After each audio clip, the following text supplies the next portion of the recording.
pleasant Friday afternoon to all of you. Today, at our press conference, I am joined by His Excellency the Governor, who will provide information on the next airbridge flight to the United Kingdom. I'm joined also by the Minister of Health, who will provide an update on COVID-19 cases.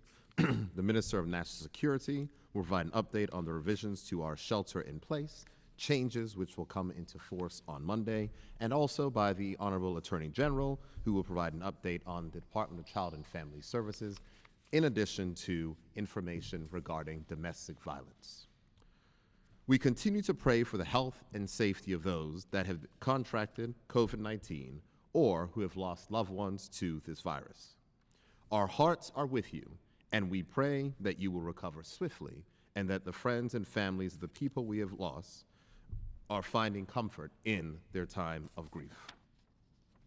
COVID-19 has brought tragedy and swift, unwelcome change to the way we live and interact with each other.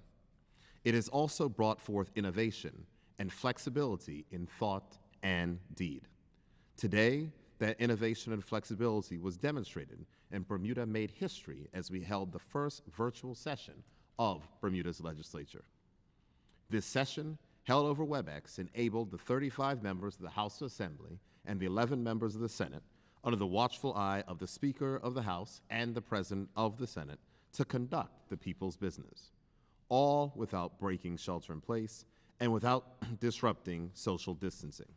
And while there were some teething problems, we got through it and we accomplished the work we set out to do. Parliament today voted to continue shelter-in-place regulations until 6 a.m. on May 2nd, and for the state of emergency order to be maintained until June 30th. Some may have interpreted this to mean that we intend to remain with shelter-in-place in force until the end of June. That is not the case, so let us please kill that rumor right now. We have every hope and every expectation that we could emerge from the shelter-in-place on May 2nd, and the best way to ensure that happens is for people to only leave their houses for essentials and to maintain proper social distancing while you do. Recognize, even if you go to your neighbor's house and talk to your neighbor without face coverings and otherwise, you're putting yourselves at risk and putting the hard work that we've had for the last 2 weeks at risk as well. We are, however, in uncertain times, and the government needs to have the flexibility to quickly enact restrictions which may be necessary to control the spread of this very aggressive virus. Under our existing laws, the only way that we can have the appropriate protections to prevent the spread of this virus is via a state of emergency. It is imperfect, and I don't like it. To remedy this, we will be bringing forward legislation to allow this and any future government to implement appropriate measures to manage a pandemic without the need to declare a state of emergency.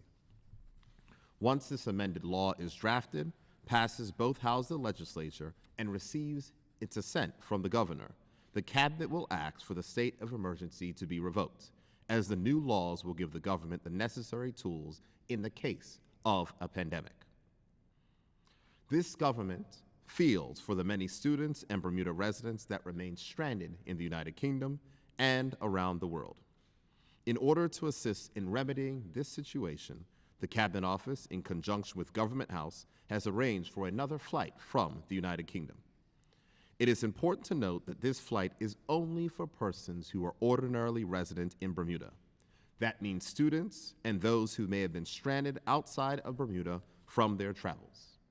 It is not for persons who relocated to the United Kingdom who wish to relocate to Bermuda. Also, it must be noted that persons returning will be required to pay the sum of $100 per night for accommodation and food in government quarantine facilities. For further information on this airbridge flight, His Excellency the Governor will now give remarks. H.E. Thank you, Premier. Let me start by expressing my own condolences to those in Bermuda who have lost loved ones as a consequence of the COVID-19 outbreak. My thoughts and prayers, together I know with those of the rest of the island, are with you now and in the days to come. At the same time, I again pay my tribute to all the medical, nursing and health staff who continue to work so hard to tackle the outbreak, and to the men and women of the Royal Bermuda Regiment and the Bermuda Police Service for all they are doing, together with many others. Yesterday, I and the Deputy Governor visited the homeless shelter at Cedar Bridge and saw for ourselves the good work being carried out by the Health and Family Services staff there and by members of St John Ambulance, assisting our homeless population. That is just one important example. I know there are many others playing their part across the island to help those in current need. Following the resolutions passed earlier today in both houses of the legislature, I have signed a notice confirming that the shelter-in-place regulations will continue in effect until 2nd May. These regulations, which maintain the nighttime curfew and set out the arrangements for essential daytime visits to grocery stores and pharmacies, continue to have my support, precisely because they help to limit community transmission, flatten the curve, and crucially, help to reduce the level of demand on the hospital and its staff. I'm also pleased to confirm today, as the Premier has indicated, that with the assistance of the Foreign and Commonwealth Office, a second airbridge flight from the UK has been organised for Friday, 24th April. The British Airways charter flight will depart from Heathrow Airport, land in Bermuda, and then return back to London on Saturday, 25th April. This flight will have 3 purposes. First, to bring back those ordinarily resident in Bermuda who are currently in the UK, with priority again being given to young persons and vulnerable people who need to get back home. As before, all those coming in on the flight will be required to stay at a government-approved quarantine facility for the minimum 14-day quarantine period. Secondly, people currently in Bermuda who are ordinarily resident in the UK and who want to get back there will be able to book places on the return flight to London. Those who hope to travel to countries other than the UK will need a valid onward ticket to their destination, or they will not be permitted to travel. The cost of each leg of the flight, either from London to Bermuda or from Bermuda to London, will be £500. The third purpose of the flight, and just as importantly, is that it will bring with it further COVID-19 medical supplies and protection equipment for Bermuda, as well as other pharmaceuticals and essential medicines which are required here. Those wishing to travel from Bermuda to the UK on 25th April should contact the Executive Officer at Government House, whose email address is executiveofficer@gov.bm. That's executiveofficer@gov.bm if you are in Bermuda and wish to get the return flight back to the UK. And I'm grateful to all my staff at Government House, as well as to the Bermuda Government Office in London, for all their work in helping this flight to take place. Finally, let me join in thanking the vast majority of people on this island who understand the continued need for the social distancing and other shelter-in-place arrangements which are still required at this time. They are a disruption to normal life. I know they're not easy, but they help to keep us safe and are the best way forward for helping us to return in due course to a more normal way of life, to which we are all looking forward. Stay at home and stay safe. Thank you, Premier. Thank you, AG. As the Governor mentioned, Bermudian students and Bermudians ordinarily resident in Bermuda will be returned to Bermuda via the airbridge that will be departing from London Heathrow on Friday. The London office will be in contact with those persons who are eligible for the flight, and there is no further need to contact the London office as they already have the list of persons who have made themselves known. Next, I will turn the podium over to the Minister of Health, Minister Kim Wilson, to give an update on COVID. Minister? Thank you, Premier. Good afternoon. Today, there were 20 test results received, and I'm pleased to report that none were positive. There were also no additional hospitalizations and no additional reported deaths for today. As such, Bermuda's total confirmed positive cases stands at 83. Their status is as follows. There are 43 active cases, of which 34 persons are under active public health monitoring and 9 persons are hospitalized. A total of 35 have now recovered, and the total deceased remains at 5. The average age of all of our confirmed positive cases is 56. The median age is 58, and the age range of all of our positive cases is from 18 years to 91 years of age. The age of persons hospitalized ranges between 67 and 82 years, with the average age being 74. Of the 83 positive cases confirmed to date, 37 are males and 46 are females. While there were no positives today, every new case we discover is a disappointment and a worry to us all. However, our mitigation strategies helping us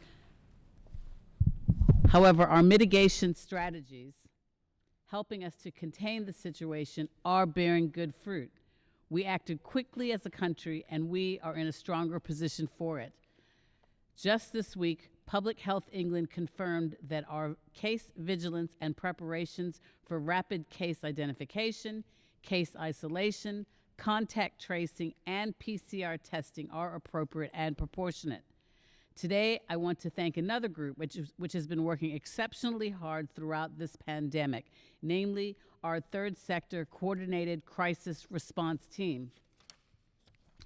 This week, they allocated funds to the private and charitable residential care homes for additional food and non-medical supplies. Each home has been allocated $100 per resident per month, which can be used at Butterfield and Vallis. These funds will not and are not intended to cover the full cost of food and non-medical supplies. They are in addition to support each of the homes at this time. This will be for 2 months initially, to be reviewed as things progress. This initiative will ensure that each home has a stable supply line. It will also limit the number of outsiders delivering to the homes and limits or even ends staff going to stores, which aligns with the recent guidance from the CMO and the Ministry of Health around shielding our most vulnerable persons. Additionally, it frees up care home staff to focus on other critical work. The process is straightforward. Each home will have an emergency fund account at Butterfield and Vallis. The funds will be prepaid into the assigned account by the Bermuda Community Foundation. Thank you also to the Bermuda Health Council for helping to coordinate this process. And today I have another update regarding the Bermuda Health Council. Some of you may have seen the COVIDIQ.net online data collection tool, which collects and depicts public health data around the island. I can announce that the Health Council is working with developers to make some evidence-based enhancements to the platform to serve as a broader public health data collection tool to help inform health policy and strategy in order to improve the health of the community and reduce social determinants of ill health.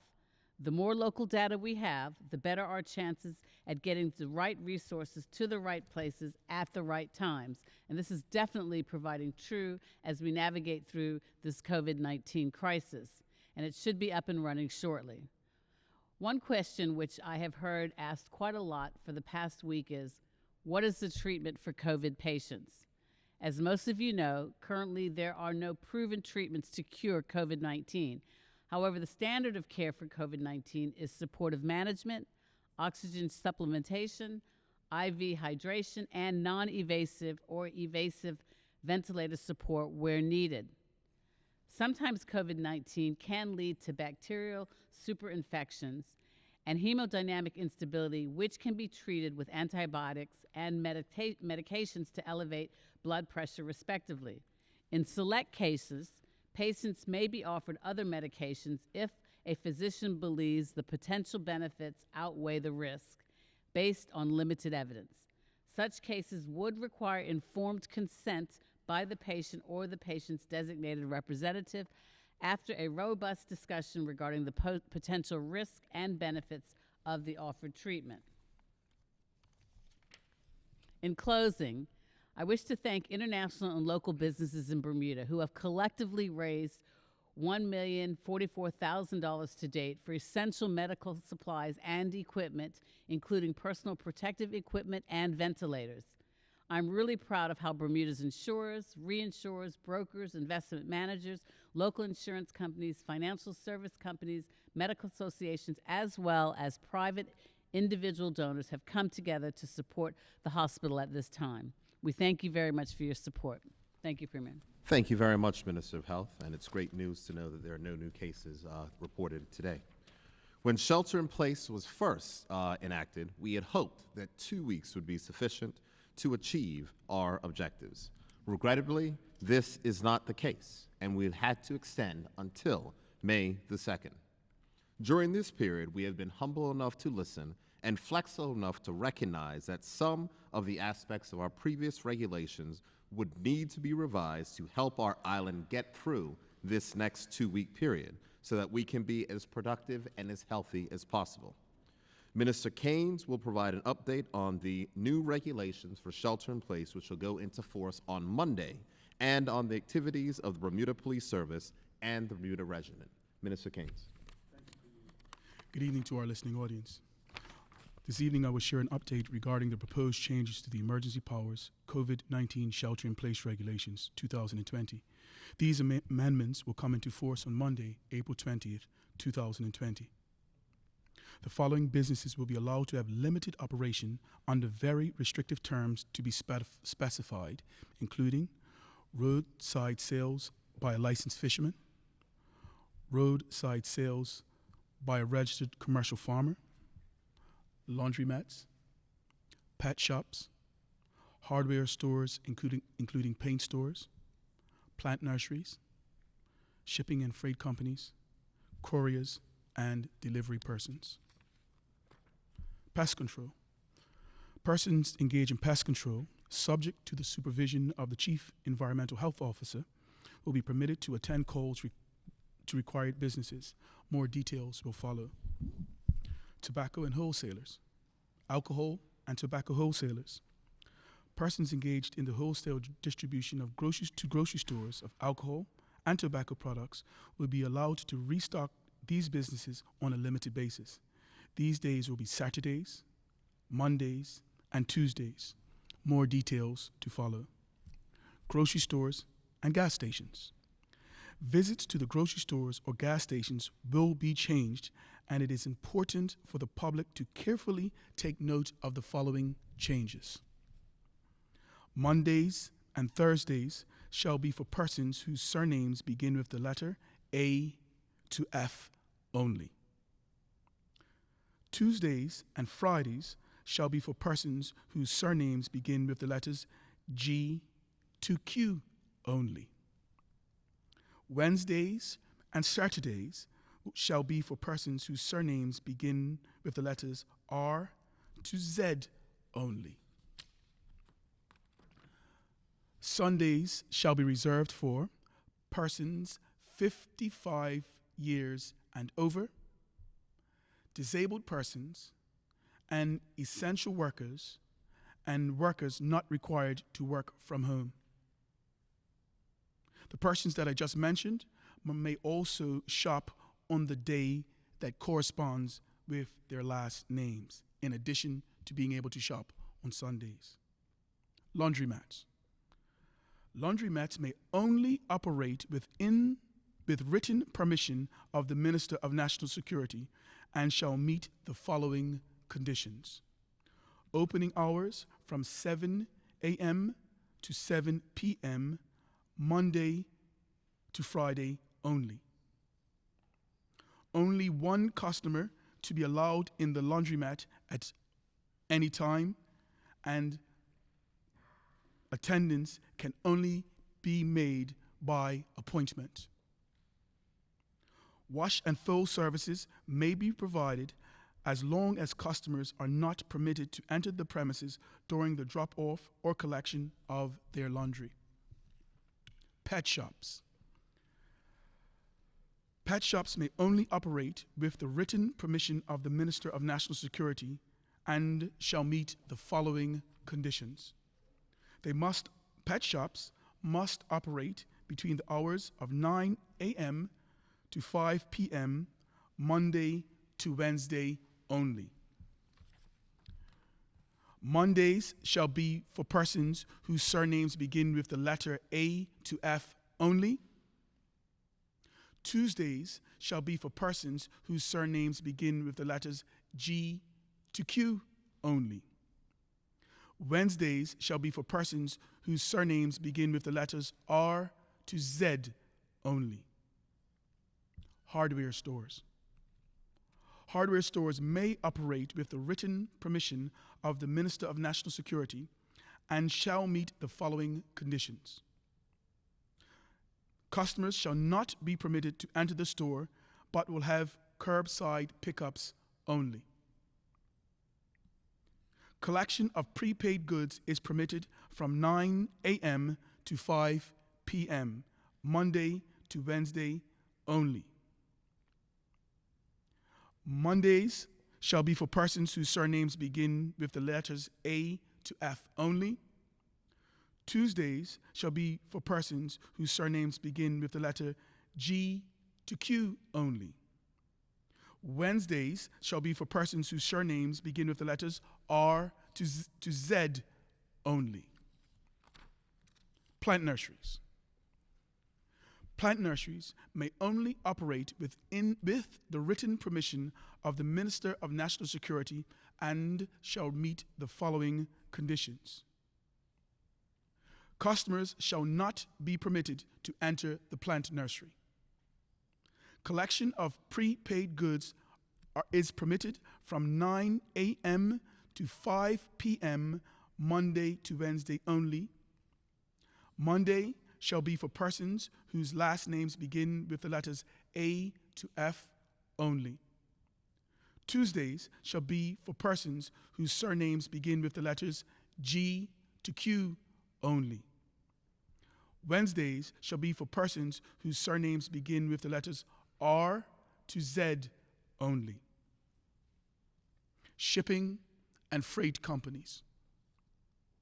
Shipping or freight companies may only operate with the written permission of the Minister of National Security and shall meet the following conditions. Customers shall not be permitted to enter the premises. Collection of goods is permitted from 9 a.m. to 5 p.m. Monday to Wednesday only. Monday shall be for persons whose surnames begin with the letter A to F only. Tuesday shall be for persons whose surnames begin with the letter G to Q only. Wednesdays shall be for persons whose surnames begin with the letters R to Z only. Courier companies and deliveries. Deliveries are only permitted by persons having the written permission of the Minister of National Security. This shall include taxi drivers. We understand the hardships that this pandemic has brought to taxi drivers, and we are encouraging licensed taxi drivers to participate in this endeavor for deliveries. However, you cannot just jump in your taxi and decide to drive. You must get the written approval of the Minister of National Security prior to any undertaking of a taxi driver to be on the road. Please contact, for any of these matters, Critical Services at gov.bm. Critical Services at gov.bm. The rules of the courier delivery companies are as follows. A person making a delivery shall not enter a customer's home, but shall leave the goods outside of the customer's door and telephone to inform the customer that the delivery has been made and shall maintain the appropriate social distancing at all times. The deliverer must use hand sanitizers, wear the appropriate protective equipment, and follow the guidance as issued by the Ministry of Health. Thank you. Thank you very much, Minister of National Security. The next minister to speak will be the Honorable Attorney General and Minister for Legal Affairs, the AG, Minister Kathy Lynn Simmons. AG? Thank you, Premier. Good evening, Bermuda. In this time of unprecedented and profound uncertainty, community welfare agencies face challenges to ensure the safety, well-being, and permanency for our vulnerable citizens and their families. The government of Bermuda understands the stress that many families have to bear while we shelter in place. We remain grateful to our third sector and charities who provide protection, accommodation, and support for our families and vulnerable members of the community.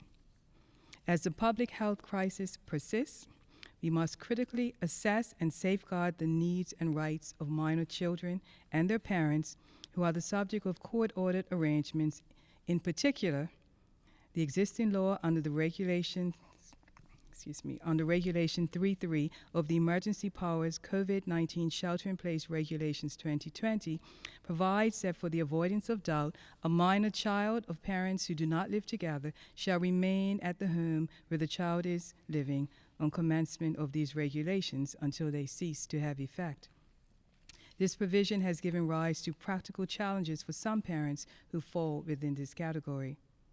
As the government continues to be responsive to the needs and concerns of all of its citizens, I can report this evening that in consultation with the judiciary, we are in the process of considering amendments to the regulations to address practical issues that have arisen for parents who share parental responsibility for minor children and who do not live in the same house, as the state of emergency and its accompanying restrictions have been extended. More information will be shared with members of the public next week. During the month of April, the ministry commemorates several observances. This month, we will typically focus awareness on National Child Abuse Prevention, Sexual Assault Awareness and Prevention, and the International Week of the Young Child.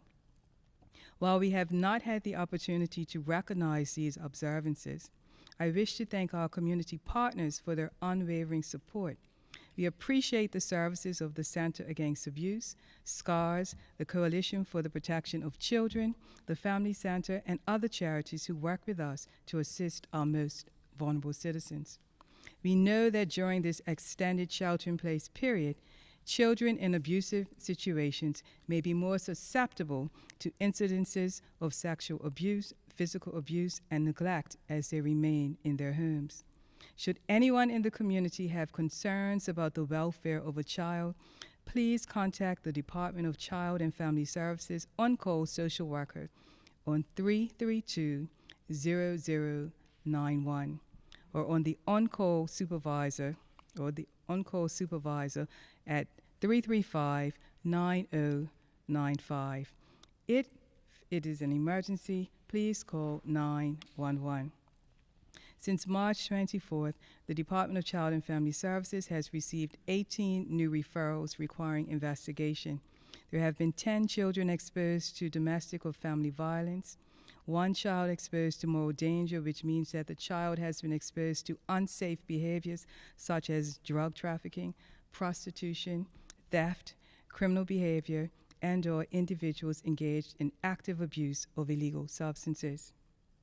We have 1 report of lack of supervision, 2 child-on-child sexual abuse reports, 2 reports of physical abuse, 2 referrals for parents abusing substances.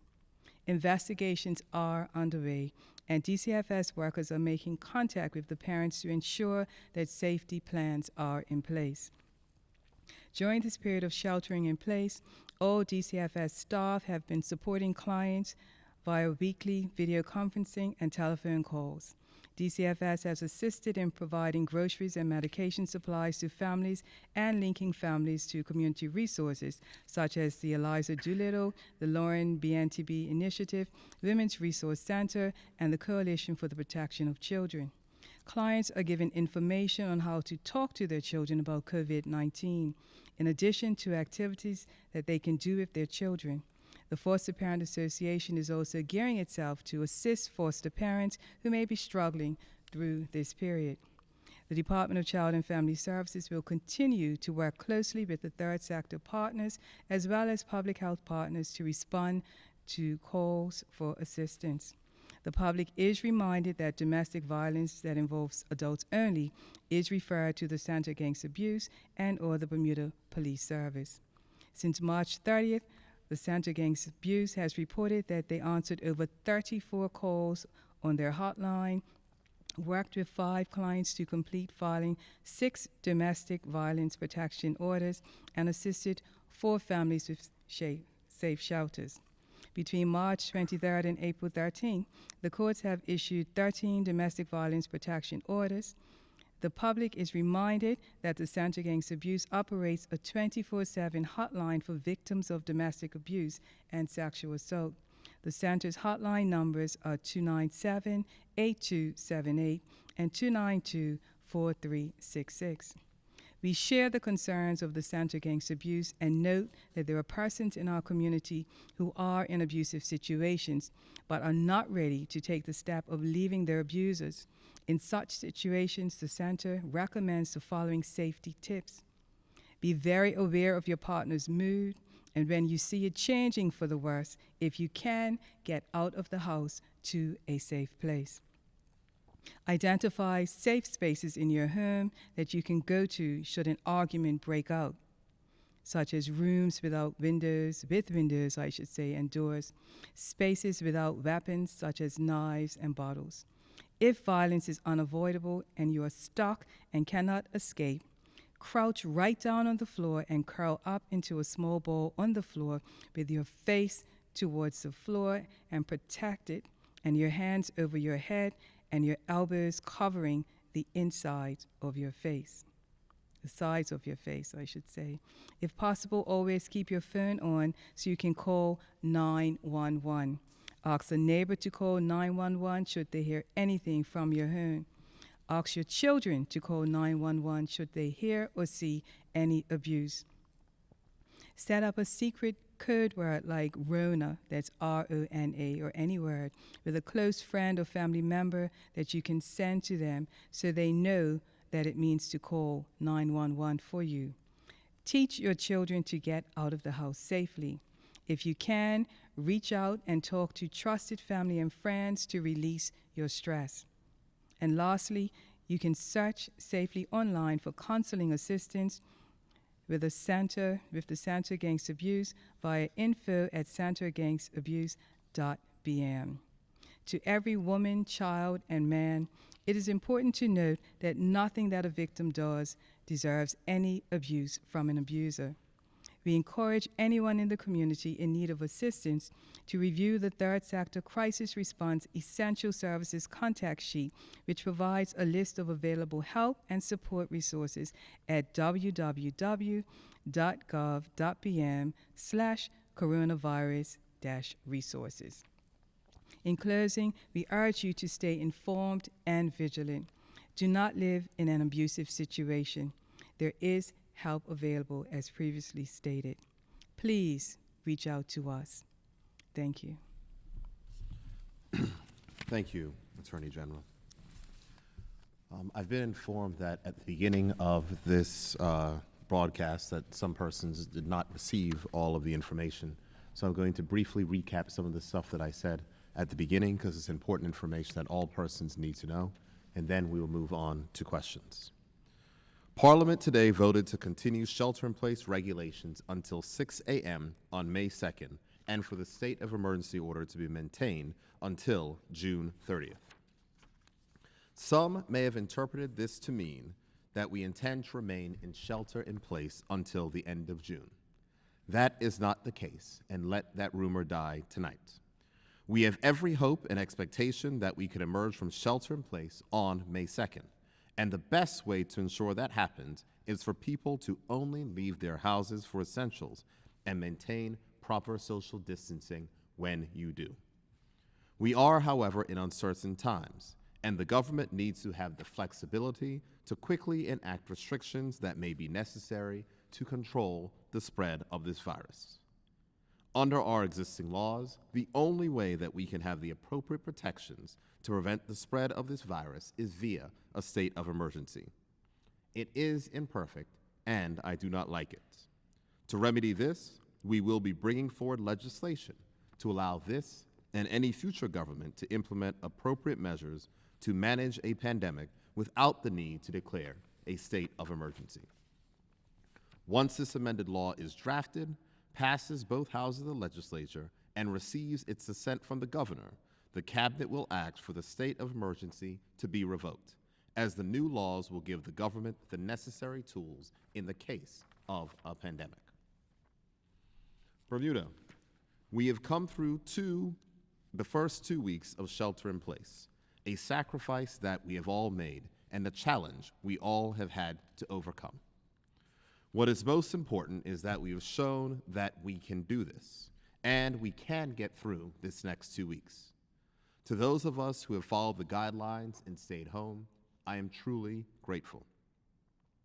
For our people who have lost their jobs due to this virus, many of you have already received help from the government.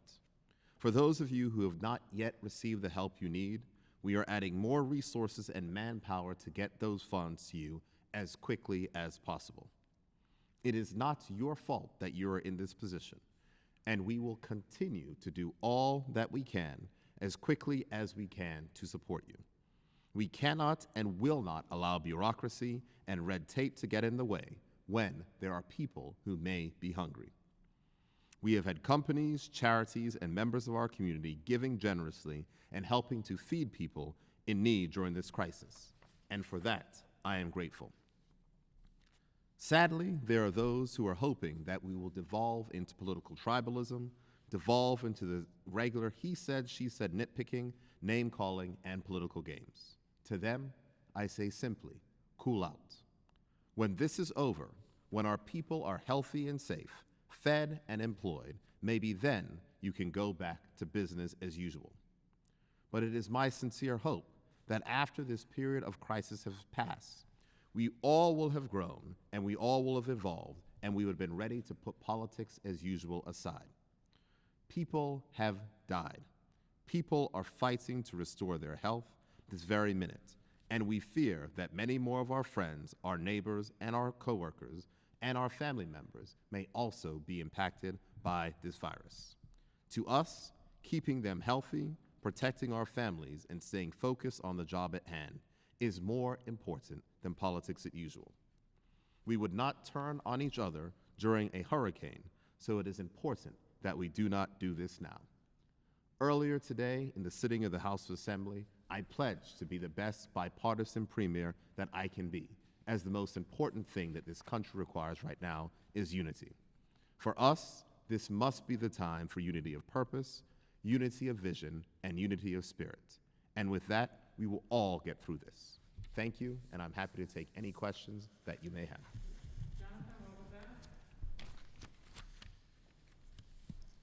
Evening, sir, and evening, ministers. Yeah, Jonathan Bell from the Raw Gazette. I have my questions here. To begin with, sir, are there construction jobs out there that are priorities to reopen? St. Regis, for example, is one in particular our friends in St. George's wondered about.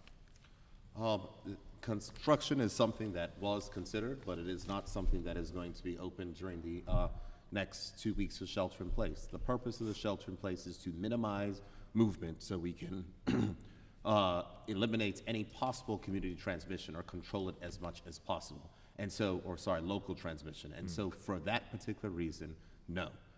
You would have seen the Minister of National Security had outlined some changing of the restrictions. These are very narrow changes to the restrictions that are only going to be in place on certain days, not the entire week, and during certain times. And it's important to recognize that this is only to allow persons who may have planned for 2 weeks of pet food but now have run out, or persons who may have planned for 2 weeks of doing repairs at home who may have ran out, and those particular things in order for them to have more stuff to be productive at home. But this is not the lifting of the shelter in place, and so in order for us to allow construction to get back to work and things to go back to normal would completely defeat the purpose, and that is not the position of the government. Thank you, sir. Also from the East End, that's a good one. I mean, we have an airport deal that depends on flights. Obviously, that is completely scuppered at the moment. What can you tell us how, and obviously the airport opening, I'm assuming, is going to be much later than we anticipated. Has this affected our deal with ACON? Can you speak with that whole airport arrangement that, as I say, is contingent on flights? I don't want to speak too deeply on it. I think that everyone knows that clearly we do have a minimum revenue guarantee for the contract that was made by the former government, which guarantees revenue to ACON. The government has analyzed these particular items, and I think that in the future we might be able to make a statement on that particularly. But clearly, Jonathan, if there are no flights coming in and there's no airport departure tax being generated, it does put additional pressure on the government due to that deal which was made.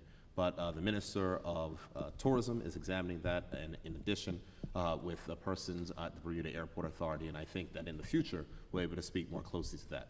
But I know there's been requests for that construction to continue, and the answer is the same as it was for the other construction projects that want to continue. For the next 2 weeks, we are not going to reopen those particular things. We must keep this shelter in place to make sure that we limit any possible community transmission. Thank you, sir. AG, what you were saying just now really pulled at my heartstrings. I'm going to scrap one of my questions and move over to you. Are you hearing of a spike in domestic abuse? Can you speak of that? We've heard of that happening in other countries. What can you tell us about that? Thank you, Jonathan. We haven't exactly had comparative figures at this stage. What we're doing is simply monitoring the incidence of calls to us for assistance. Thank you, ma'am. And now this is one from our readers.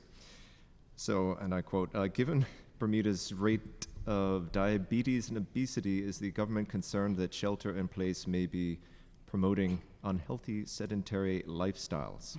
I figure maybe we can talk about expanding exercise times or opening parks or allowing people to swim, perhaps. I appreciate the question, and I think that it's important to recognize that we allow persons to leave their house for exercise, and persons can exercise in the yard all day or either inside of their house. But the reason why parks are not being open, et cetera, is because when you have shelter in place, you have to focus on how you can enforce that. And if you have different things about parks and people not doing social distancing, you add more places for enforcement. And that defeats the purpose. We've seen those in other countries where they've tried to do that and rely on persons in society to follow the rules, and they haven't.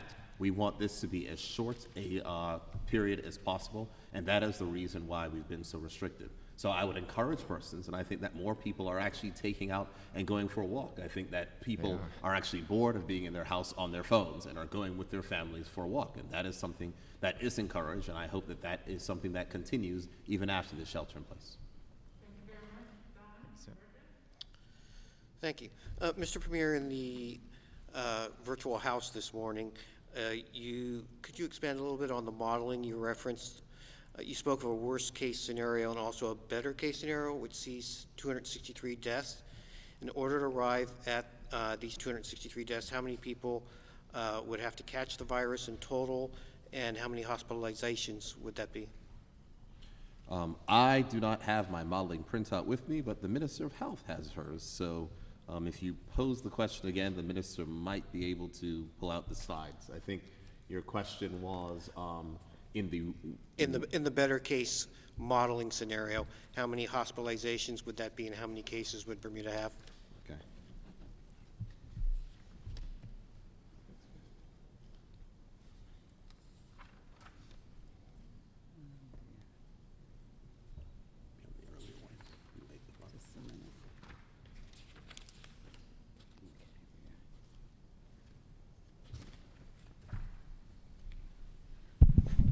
Yes, Jonathan. If we were looking at the worst case scenario with respect to the modeling assumptions using a R factor of 2.4, we would be looking at the peak hospitalizations taking place around, and it's broken up in age group.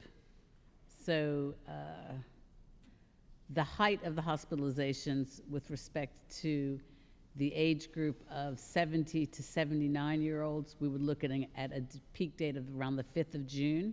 But these are all segregated insofar as the age band.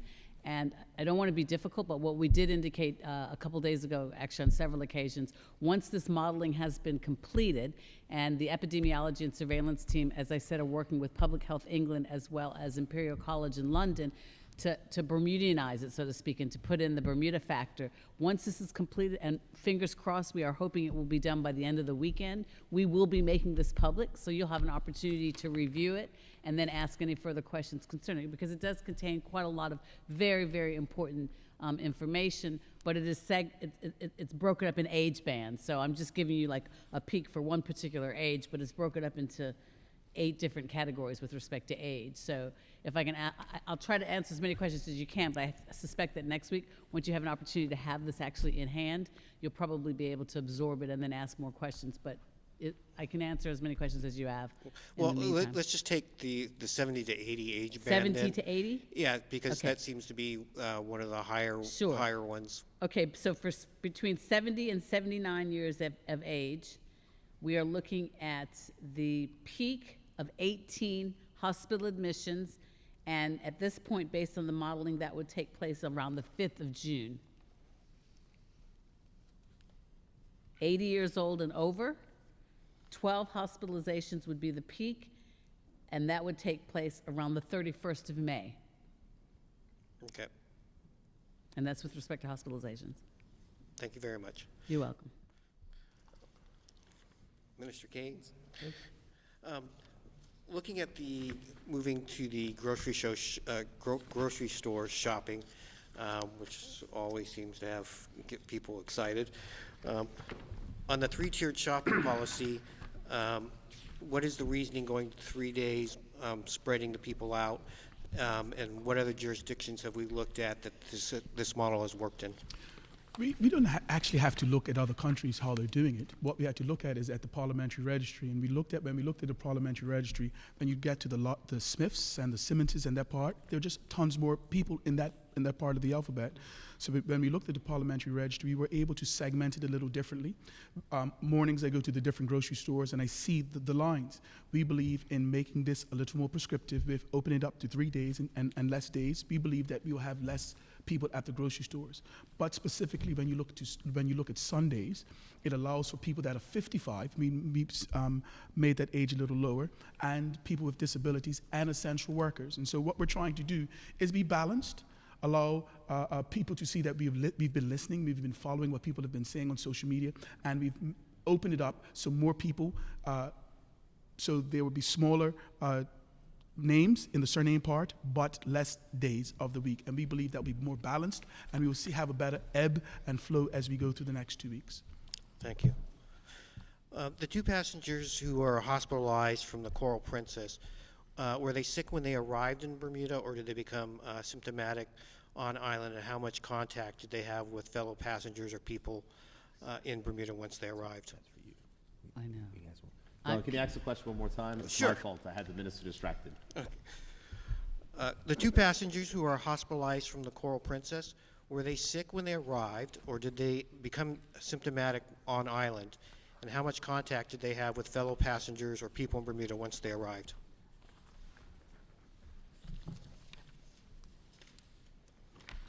Just a minute.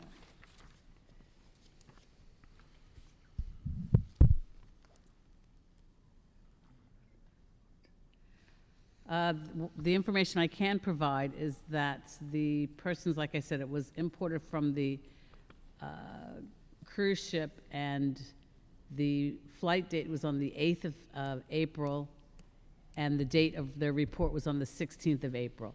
Insofar as whether they were sick overseas or not, I don't have that information. All right, thank you very much. Mm-hmm. Good evening. Before I begin, I need to apologize for an error I made last night in posting and stating civil servant's name, Mr. Telemack, and I want to apologize for making that error in judgment. Please forgive me, Mr. Telemack, if you're listening. Premier, your member of staff. My first question to you, sir, is have those tests from the Cayman Islands arrived on Island?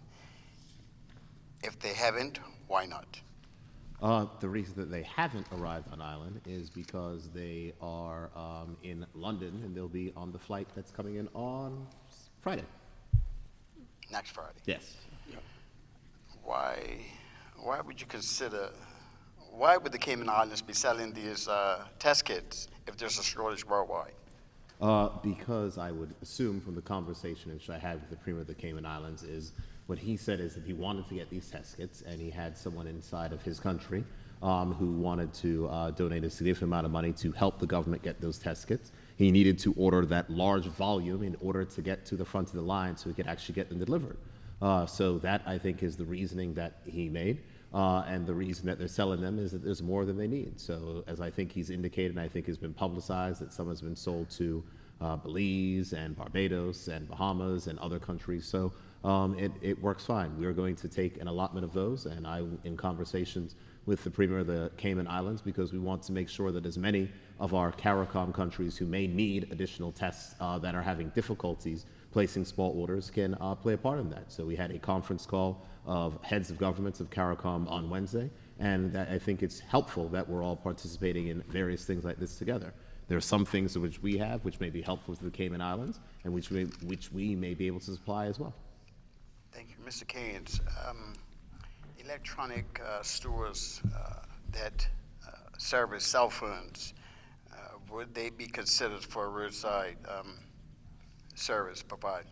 Can you say that again, Trevor? I actually missed that. The electronic service stores, those that fix cell phones, because I'm sure a few people have broken the cell phones, and this is from one of my viewers, is asking, would any consideration be for these individuals to have a roadside? Not at this point. Not at all. And my last question, since we only have 4, a senior officer from the BPS who was seen running on the tracks, and I brought this situation to the commission the other day, but further to my investigation on this individual was not arrested. A file was sent to the DPP, and decision was made not to charge. TNN understands that a caution, the individual was cautioned but not go to court. We have had over 20 people charged for breaches. Do you think this is sending a bad message to the people of Bermuda? So because that was a lot. So you said that a senior officer was seen running through the tracks, and that this senior officer was not charged, and a file was sent to the DPP, and a decision was made for him not to be charged. Yeah. So, Trevor, the way our system works, that there is a separation, and so if the DPP makes a decision not to charge someone, that doesn't come in my purview. If it's a matter of operations for the Bermuda Police Service, that is also outside of my purview. The good news tonight is that we have His Excellency the Governor here, and I would like to give both of those matters to His Excellency to answer. Is this microphone working? Yes, sir. Thank you. The Minister of National Security is correct that charging decisions are a matter for the DPP. My understanding is that the prosecutions which have taken place, those who have been charged with formal criminal offences, have primarily been for deliberate breaking of the nighttime curfew. Those who have unfortunately been in breach of the daytime shelter-in-place regulations have generally either been dealt with by warnings or, in this instance, a formal caution. So I think this action taken here has been consistent with actions taken for others in similar circumstances. Thank you very much, Premier. We'll finish with the questions. Absolutely. Thank you very much, Madam Director. What I will say is that over the weekend, we are expecting that we will have more results which will come in, and they will be posted online. However, the next press conference that will be hosted by the Governor of Bermuda will be next week, Monday. Next week, also, to give some of the hardworking public officers and also the Ministry of Health staff a break, and possibly myself as well. We'll be doing our press conferences on Monday, Wednesday, and Friday. Given the reduction of the number of press conferences, we will certainly allow members of the media to ask more questions when we go into that effect. But what I want to ask everyone to do is to make sure that we continue to pray for our country, pray for those persons who have lost loved ones, keep persons in your thoughts, and also, please, whatever you do, recognize that the changes which have been announced are not going to come in place until Monday. What is in place right now has been in place for the last 2 weeks, and please make sure you obey the rules so we can keep our country safe, help us to continue to flatten this curve, and let us come out of these 2 weeks of shelter in place in a much better space so we can gradually begin to start opening sectors of our economy again. Thank you, and have a wonderful weekend.